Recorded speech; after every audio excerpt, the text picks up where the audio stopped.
Hey, my puppies, this is Melody Fletcher from Deliberate Receiving. Finally, the universe makes some freaking sense. Today's topic is a big one. We're going to be talking about prejudice and racism. So, if you have been anywhere but living under a rock over the last few months, you cannot help but notice how prejudice, racism has been coming up in consciousness of the entire planet more and more and more, and things have become more and more volatile. And as I'm looking at all the stories coming in and watching what's happening in the world, people are willing to have these conversations for the first time that, we may have a problem.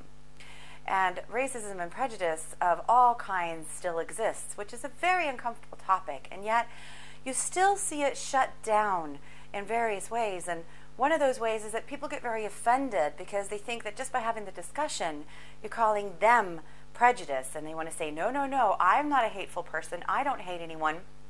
And then they want to shut the conversation down so that we can't even really talk about it. And so I really want to talk about that today. How do we open it up so that we can have these all-important discussions about what is actually happening in the world and how people are actually feeling, and from that point of view, find actual solutions to what's going on. And I'm not saying that I have all the solutions. I'm just here to help us open up so that we can find those solutions. So I'm going to make a very controversial statement that may be very, very uncomfortable for people to hear. And so I'm going to ask you to just bear with me for a few sentences after to see if I can't offer you a perspective that will ultimately feel better and open you up to a very different way of thinking. So here it is. We're all prejudiced. Every single one of us is prejudiced. I'm prejudiced. You're prejudiced. We cannot help but be prejudiced. Here's how prejudices are formed, and here's what prejudice actually is. This is all forms of prejudice. A prejudice is simply a belief system that is based on very one-sided information that causes us to have assumptions about people that keep us, that prevent us from connecting with those people as a one-on-one human being. So any assumptions that we have about a group of people where we're judging them in any way based on any characteristic other than our one-on-one interaction with that specific person is a prejudice. Now, not all of those prejudices are going to become active in our lifetimes. Not all of them are going to become problematic. Some of them we're never going to become aware of, and they're never really going to come into play, but many of them are. Now, not all of those prejudices are going to be about race or necessarily religion. They can be about people who live in a certain part of town or have a certain socioeconomic status or wear certain clothing, such as hipsters, for example, or politicians, all politicians, a certain breed of dog, all pit bulls, all Catholics, all Christians, all white people, all black people, all Chinese, all Germans, all cops, all whatever. And when you start to make a generalization about any group of people, again, where you're not just looking at the individual, that's a prejudice. And these prejudices form very naturally because our minds like to group things together. And when we don't have enough data to actually look at each person individually, our mind is going to group them together based on what it can see and based on what we have learned. And it will do this rather unconsciously. And so the only way out of that is become conscious of that process and not do it in a way that blames us for doing it. So, dissolving into self-blame, oh, I'm such a terrible person because I've harbored some kind of prejudice, that doesn't really help, believe it or not. So becoming aware of it has to be done from a place of non-judgment as well. So prejudices form if you're, for example, born into a white family in a white part of the country where you don't know any black people or any Hispanic people, for example, and nobody that you know has ever known any, and you've never personally had any kind of experience, so just not part of your personal reality at all. So any information that you get, you're going to kind of assume is true. And it's always going to be incomplete, because how can you know everything there is to know about this entire vast group of people? And so if you recognize that, then there is prejudice already built into that. Now, prejudice isn't necessarily hatred. Hatred only shows up if you have been taught to fear. If you've been told many, many bad things about this group of people and you now fear them, then that, in an attempt to empower yourself, because fear feels very powerless, that's going to swap over into hatred. So prejudice is not the same necessarily as fear, although all fear comes from prejudice, and hatred always comes from fear.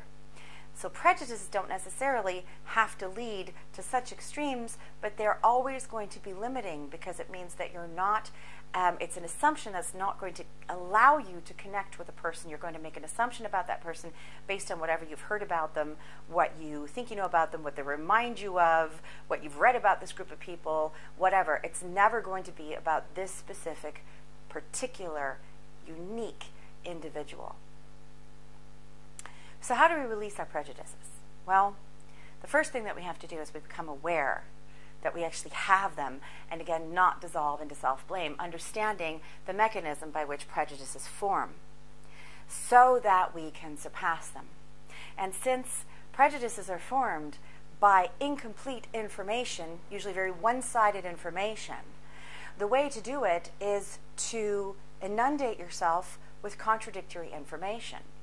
Contradictory information that allows you to create a more balanced perspective. So I'll give you an example from my own life to really illustrate this.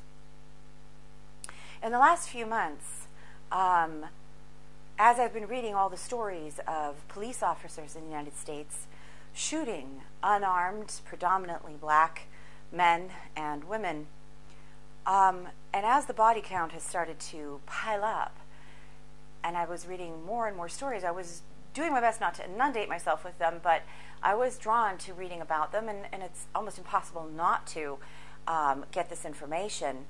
I started to develop a prejudice against police officers in the United States.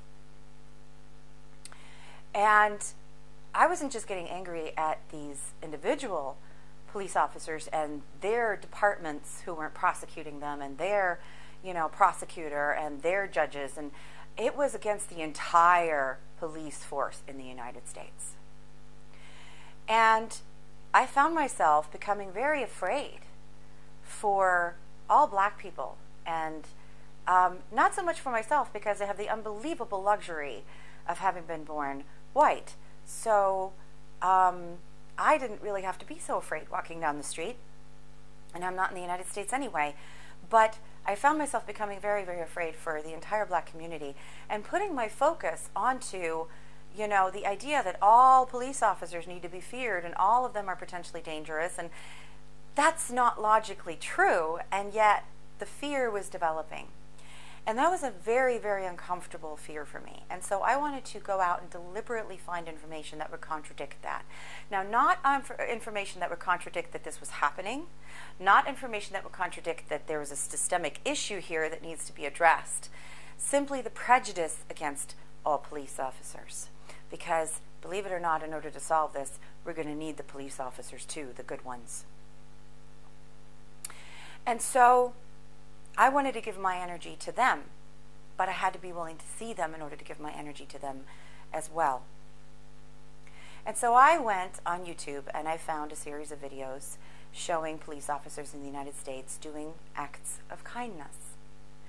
And I found a lot of videos, and I watched them back to back, and it took about half an hour, and I felt my heart opening, and I was able to create balance within my point of view.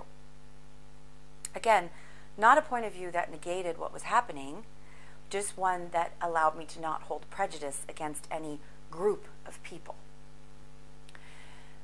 And so we can do this whenever we find prejudice against anyone. So for example, if you're afraid of refugees coming into Europe, if you're living in Europe or even the United States, maybe start researching and looking for information about what it's really about.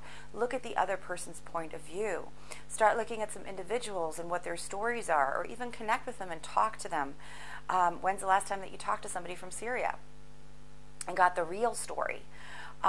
If you're afraid of Chinese immigrants coming in and you're in Australia, for example, maybe go and talk to some Chinese immigrants and find out what their stories are. Give yourself a chance to get that information so that you can lift the prejudices. The prejudice is simply an assumption based on incomplete information. So you want to get a bigger part of the story.